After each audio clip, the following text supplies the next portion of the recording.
funny thing about people.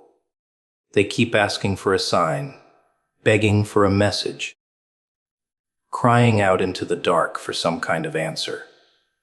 But when something finally calls back, they freeze. They say it's coincidence, a trick of the mind, something they must have imagined. They don't want to believe the voice they heard was real, because if it was, then it means someone's actually listening.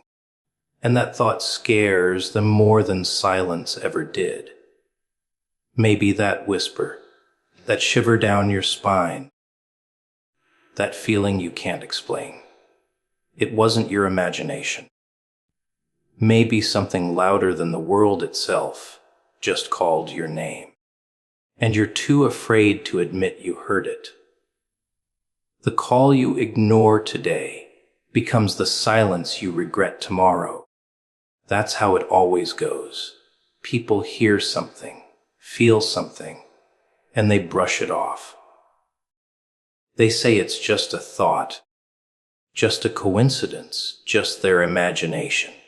But deep down, they know it wasn't. They know something real was trying to reach them. It's that strange pull in your chest when you're about to make a mistake. That voice in the back of your head whispering, "Don't do it." That moment when everything around you goes still and you feel like the world just paused for you to listen. But you don't, because you think you have time. Everyone always thinks they have time. You tell yourself you'll listen later, when you're ready, when it's clearer, when life slows down. But life never slows down. The noise just gets louder. You drown that voice under routine, under excuses, under fear disguised as logic. You tell yourself it's not real, because if it is, then you'd have to act. You'd have to change. You'd have to stop pretending.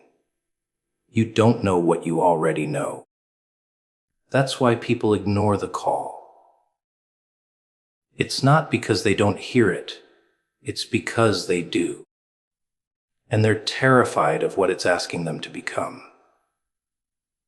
There's always that one moment, that one instant where the world feels like it's speaking directly to you.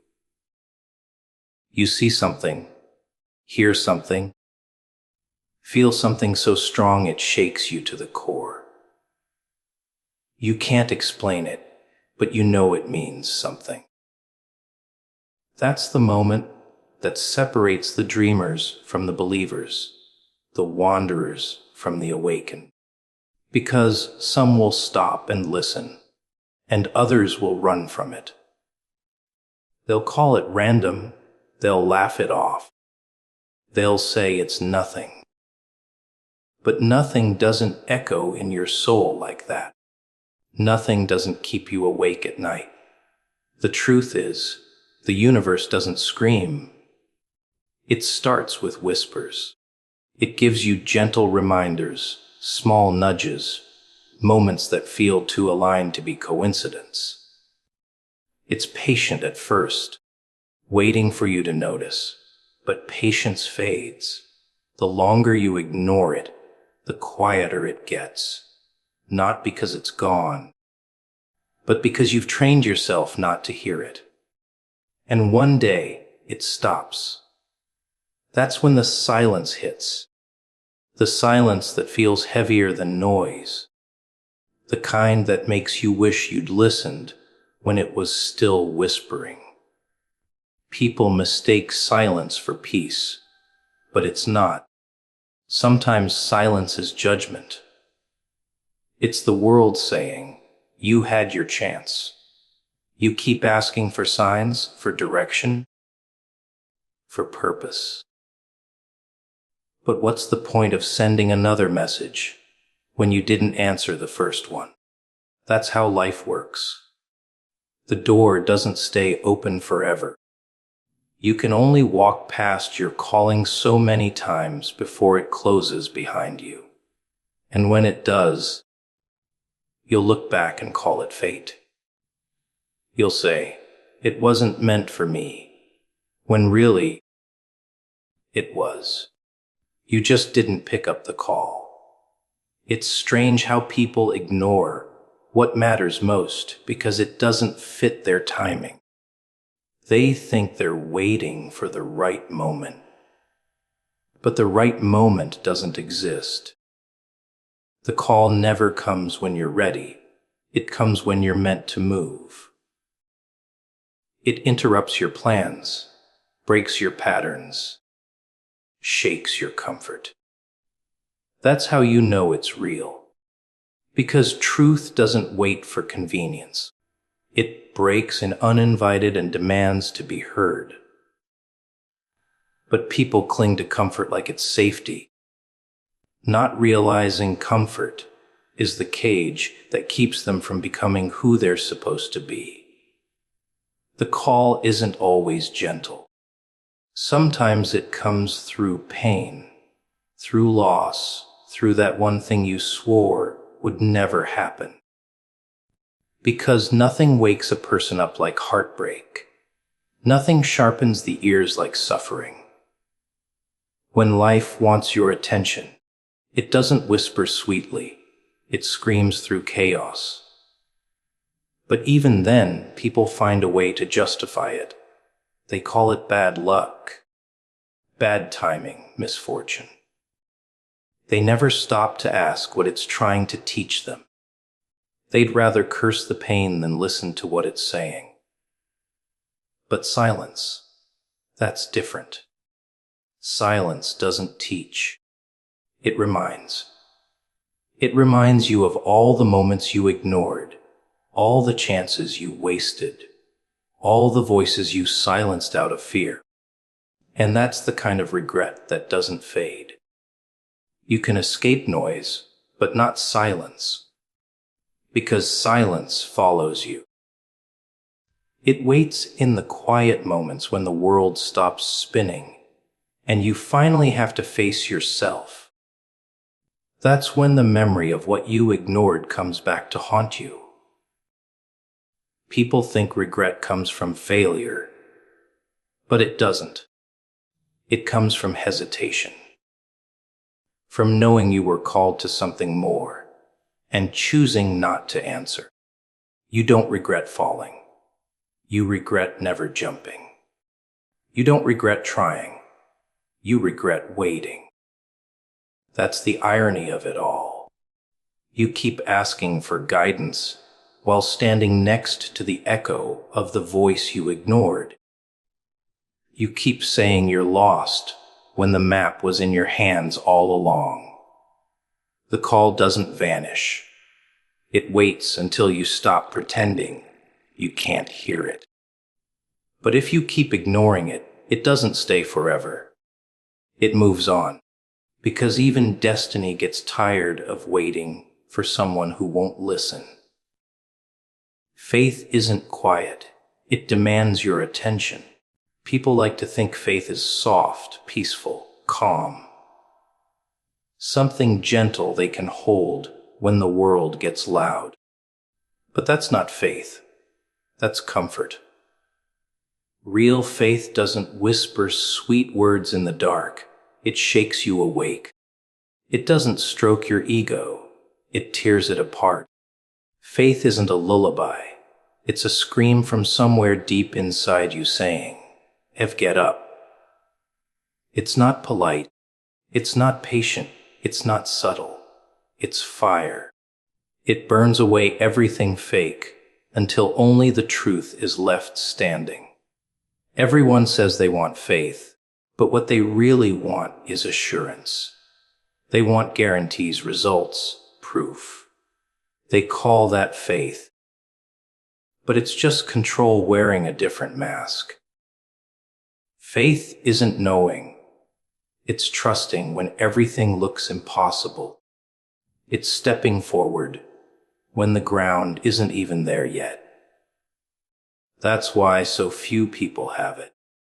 Because real faith costs you your certainty, your safety, your illusions. It asks you to move before you see, to act before you understand, to believe before you feel ready. And that kind of surrender terrifies people. People love the idea of faith, but not the reality of it. They post quotes, wear symbols, speak about it in soft tones, but when life breaks, they panic. When things don't go their way, they call it unfair, because they don't really want faith. They want control disguised as belief. Faith isn't about getting what you want. It's about holding on when everything you want is falling apart. It's standing in the storm and refusing to bow, not because you see the light, but because you know it's there, even in the dark. Faith doesn't come from comfort, it's born in chaos. It's not built in the moments that make sense. It's forged in the ones that don't. When you lose everything and still refuse to give up, that's faith. When your heart's broken and you still choose to believe there's meaning, that's faith.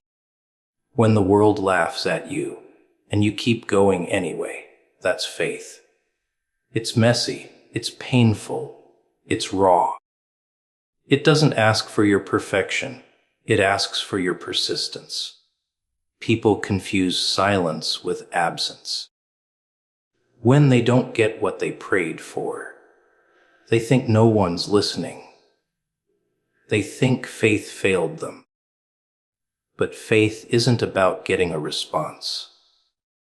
It's about learning to listen in the quiet, because sometimes the answer isn't no, it's not yet. But people can't stand waiting. They want instant miracles, instant validation, instant signs. They forget that patience is the language of the divine, and silence is often the loudest reply. Faith tests you in ways logic never can. It will make you doubt everything you know. It'll strip you of pride, of plans, of power. It will take you to your knees just to see if you'll stand again. That's why it's not quiet. It demands attention. It doesn't want your lip service. It wants your surrender.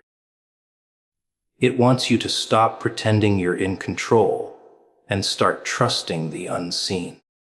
That's why it feels so uncomfortable. Because faith lives where fear used to rule. You ever notice how people only talk about faith when they're desperate? When everything's falling apart, when there's nowhere left to run, when their strength runs out. That's when they remember it. But faith isn't something you call for rescue. It's something you walk with every day, even when things are fine. Because if you only believe when you need something, that's not faith. That's survival instinct. Faith isn't seasonal. It doesn't show up when you want it. It shows up when you let it. There's a war between what you see and what you believe, and faith lives right in the middle of it. It's the voice that says, keep going when your eyes say, give up. It's the force that makes you move when logic says, stay still. Faith doesn't follow reason. It creates it. And that's why most people run from it. Because it asks for the one thing no one wants to give: trust without proof. Faith isn't about perfection. It's about persistence. It's the choice to believe again after being broken, to stand again after falling, to love again after losing. It's not clean. It's covered in scars. But those scars become reminders that you've seen darkness, and still chose light, that you've tasted fear and still chose hope, that you've been abandoned and still kept believing. That's not weakness, that's faith at its loudest. People want faith to sound peaceful, but the truth is, it roars. It shouts in your chest when you try to give up. It drags you out of bed when your soul feels heavy. It doesn't let you quit, even when quitting makes sense. Because real faith doesn't care about comfort. It cares about calling. It's not quiet obedience, it's wild trust. The kind that doesn't ask for proof, doesn't beg for signs, doesn't need applause. It just moves. It listens. It acts. And it keeps going, even when the world goes silent. Signs don't repeat forever. They fade when you don't listen. Life is patient, but not endless. It keeps trying to get your attention, again and again, through moments, through people, through pain. The first time, it whispers. The second time, it nudges. The third time, it shakes everything around you. But when you still pretend not to see, when you keep calling it coincidence, it stops trying. The silence after that isn't peace, it's consequence. Because the truth is, the universe never stops talking. You just stop being worthy of the message. People always think they'll get another chance. Another sign. Another warning. But life doesn't work on your schedule. It gives what you need when you need it. And if you ignore it, it moves on. That's what people never understand. Missed signs don't disappear. They transform into lessons. The kind that hurt. The kind that make you wish you'd paid attention the first time. The kind that leave scars instead of whispers. You can always tell when someone ignored their signs. They talk about bad luck a lot. They say nothing ever goes right for me. But luck isn't the problem. Awareness is. They were told in 1,000 ways to change direction, to leave, to stop, to listen. But they didn't. Because they wanted control. They wanted the outcome to fit their plan. So they stayed, and the signs stopped being gentle. Life got louder. And when it finally broke them, they called it unfair. But it wasn't unfair. It was the final warning they refused to hear. You ever notice how signs always come before the fall? There's always something. A feeling, a conversation, a coincidence that feels too sharp to ignore. But people do. They tell themselves they're overthinking. They say, it's probably nothing. They silence their instincts because truth is inconvenient. It ruins comfort. It challenges decisions. It exposes lies. And no one wants to admit they're lying to themselves. So they shut out the signs and keep walking toward the edge, pretending they don't see the cracks beneath their feet. The world doesn't punish you for ignoring signs. It just stops helping you. It takes away the guidance you didn't appreciate. And when you finally start begging for direction, there's only silence. Not because it's gone, but because you trained yourself not to hear it. That's the cruel beauty of it. You lose the ability to recognize what once came naturally. And that silence, that emptiness, becomes your new normal. Until one day, you realize how loud the quiet really is. People don't like responsibility. That's why they call everything coincidence. Because if it's a coincidence, It means they don't have to act. They can keep doing what they want and blame the universe for what happens. It's easier to say, "It just happened," than to admit, "I was warned." Because if you admit you saw the signs, then you have to live with the fact that you ignored them. That's a truth most people can't handle. Sometimes the signs come as discomfort. A person who drains your energy, a job that feels wrong, a gut feeling that something's off. But people don't listen to discomfort. They medicate it, distract it, deny it.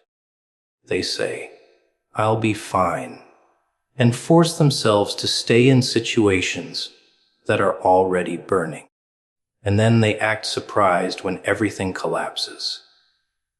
But collapse is just clarity that came too late. The signs were there. They just didn't want to believe them. The universe isn't cruel. It's honest. It gives you choices. It tells you, softly at first, that something's wrong. It gives you hints in moments of stillness, in dreams, in déjà vu. But when you ignore them, it has no choice but to turn those whispers into consequences. Because that's how growth works.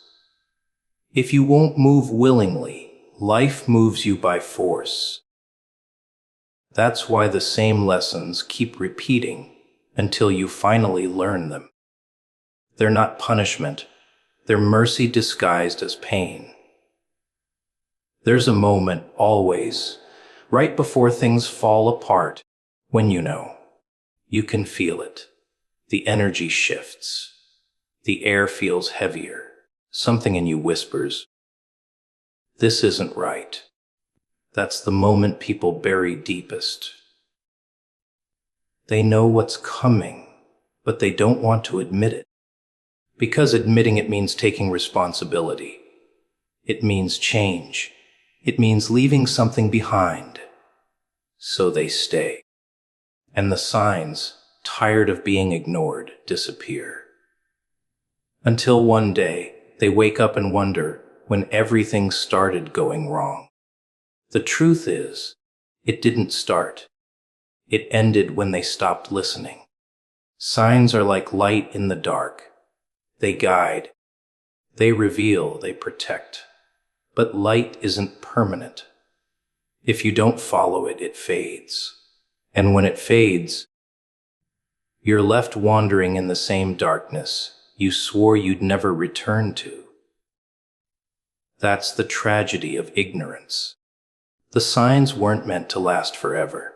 They were moments, fleeting, sacred, precise. And once they pass, they don't come back. Not because life stopped speaking, but because you stopped deserving to hear it. Fear hides behind doubt, pretending to be logic. People love to sound rational. They dress their fear in fancy words like, "I'm just being realistic," or "I need to think it through." But deep down, they're not thinking. They're hesitating. They're scared, and they're trying to make it look smart. Fear doesn't always scream. Sometimes it whispers in the calmest voice, convincing you to stay where you are. It tells you that waiting is wisdom, that safety is maturity, that risk is foolishness. And the worst part, you believe it. You call it reason, when it's really just fear wearing a suit. The mind is clever.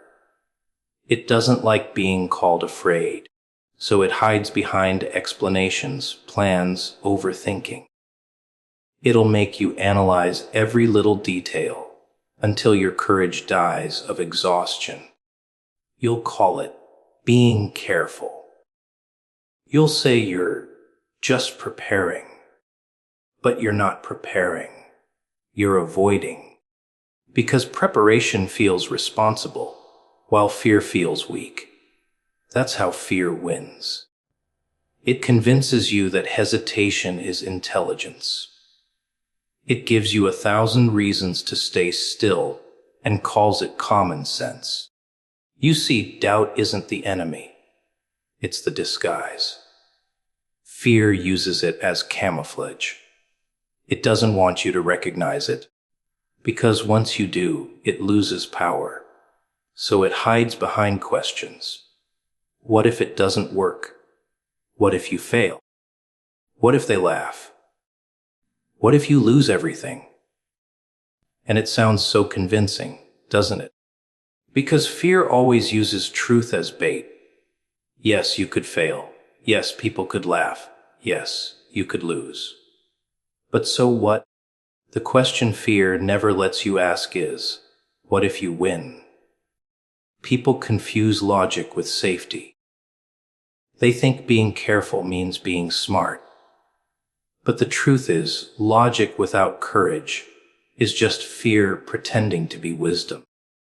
You can reason yourself out of every dream if you try hard enough.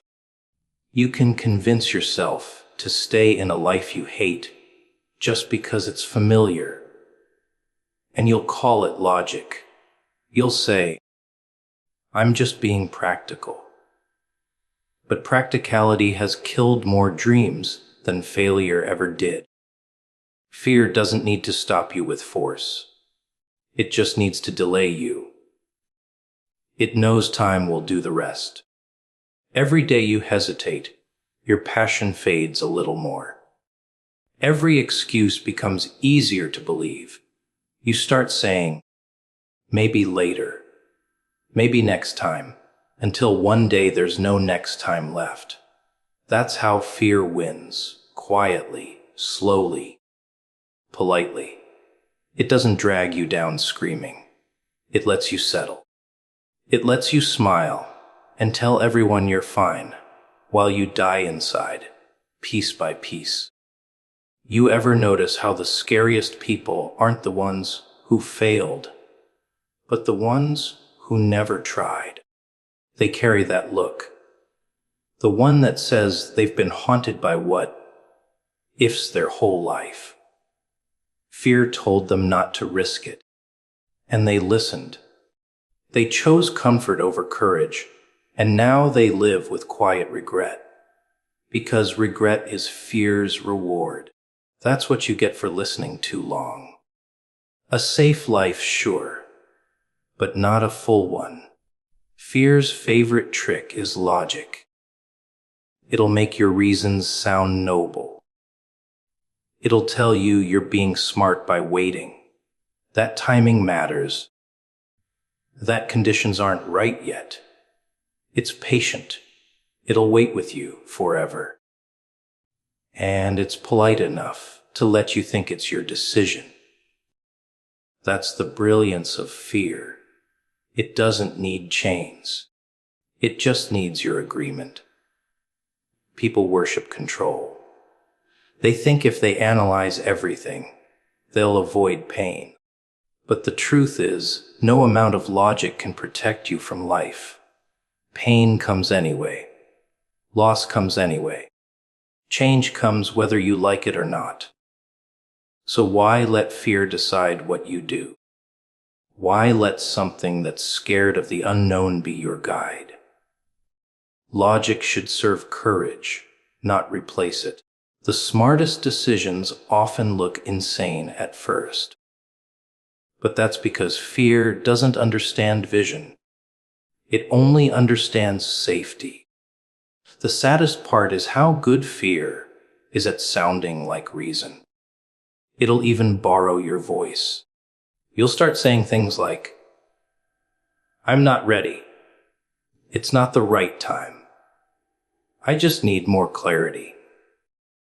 But deep down, you know it's not clarity you want. It's permission. You're waiting for someone to tell you it's safe. But life never gives you that kind of safety. The risk never disappears.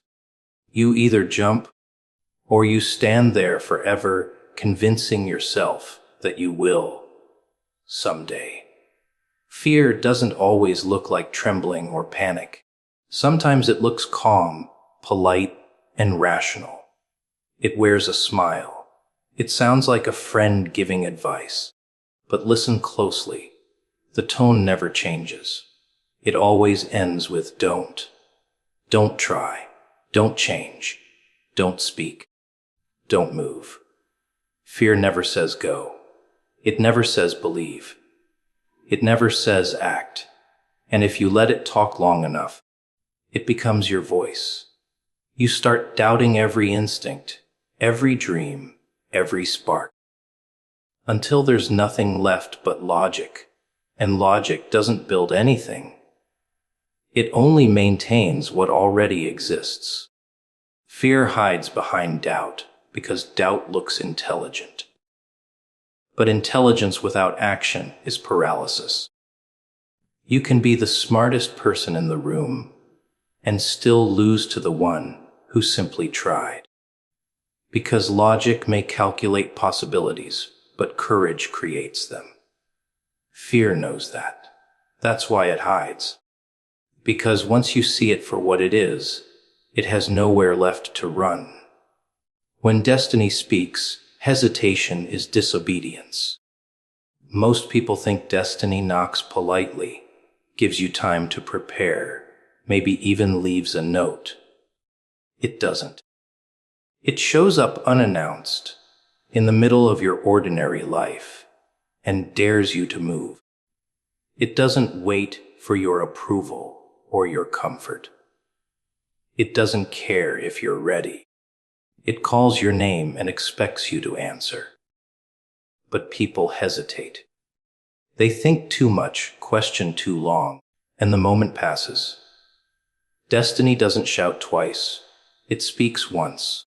And silence after that isn't patience. It's punishment. The truth is, everyone hears it. That pull, that whisper, that strange feeling that something more is waiting. But not everyone listens. Because answering means leaving behind what's safe. It means walking away from who you used to be. And people cling to their comfort like it's life itself.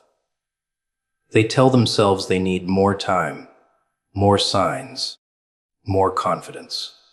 But destiny doesn't negotiate. It's a one-way invitation. Either you move when it calls, or you stay where you are and watch the door close. You ever notice how hesitation always comes disguised as logic? The mind starts listing reasons. Too risky, too early, too unrealistic. It tells you to wait, to be cautious, to think it through. But thinking too long kills movement. You end up analyzing yourself into stillness. The irony is, the moment you start hesitating, you already know what you're supposed to do. You just don't want to admit it, because deep down, you're not confused. You're scared. And fear loves to sound reasonable. Destiny doesn't speak in comfort. It speaks in disruption. It ruins your plans, shakes your peace, forces you to face things you've been avoiding. That's why people mistake it for chaos. They think something's wrong when their life starts to shift. But sometimes the destruction is the message. It's life tearing down what can't hold your purpose anymore. You keep trying to rebuild what was never meant to last, and destiny keeps breaking it apart until you finally stop fixing and start listening. You can't reason with destiny. It doesn't care about your excuses. It doesn't wait for the perfect timing or the perfect mood. It speaks when it wants, and it expects you to obey, not out of fear, but out of alignment. Because when it calls, it's not offering a chance, it's issuing an order. That's what people don't get. You don't choose destiny. You respond to it. Ignoring it is the only choice that costs you everything. The moment you hesitate, you lose the rhythm. Destiny moves fast. It's alive, unpredictable, fierce. It rewards those who act, not those who think about acting. The ones who hesitate always tell the same story. They almost did it, they almost tried, they almost became. Almost is the word that buries dreams.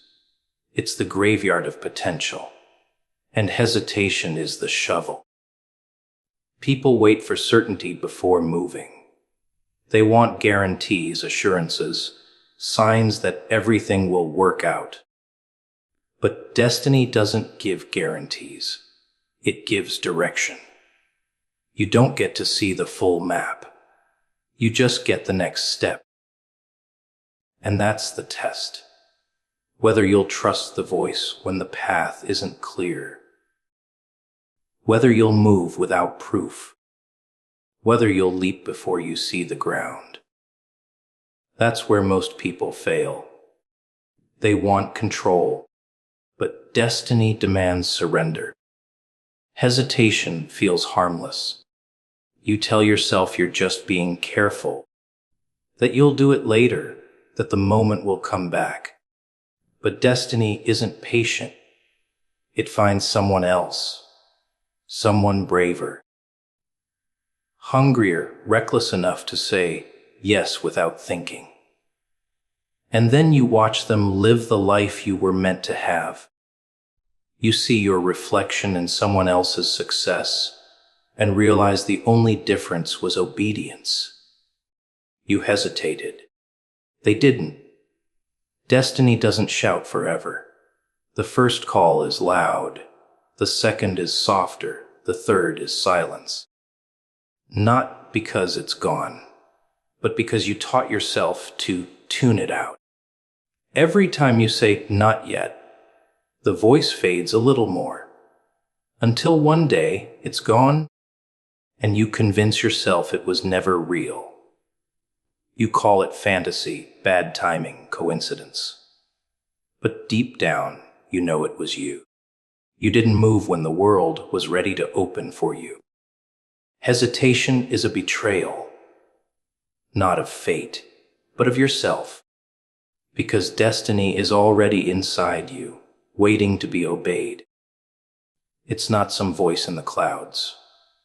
It's the one in your chest that never shuts up, the one that knows when you're lying to yourself, the one that gets louder every time you settle for less. You can numb it, drown it, ignore it, but you can't erase it. It's the reminder that you were meant for something greater than hesitation. People think obedience means submission, but it's actually power. To obey your destiny means to trust your calling more than your fear. It means acting even when your voice shakes. It means walking into the unknown because something inside you knows you belong there. And when you do, the whole world shifts. Doors open that weren't even there before. Everything starts moving around you, aligning, rearranging. Because destiny rewards obedience with momentum. The cruelest illusion is thinking you'll get another chance. That destiny will wait, but it doesn't. It speaks once, maybe twice, and then it turns away. Not out of anger, but out of law. The moment passes because it wasn't meant to linger. It was meant to test. To see if you'd listen, if you'd move, if you'd trust. And when you hesitate, you fail that test. You choose fear over purpose. You choose comfort over calling. And destiny doesn't beg for believers. It replaces them.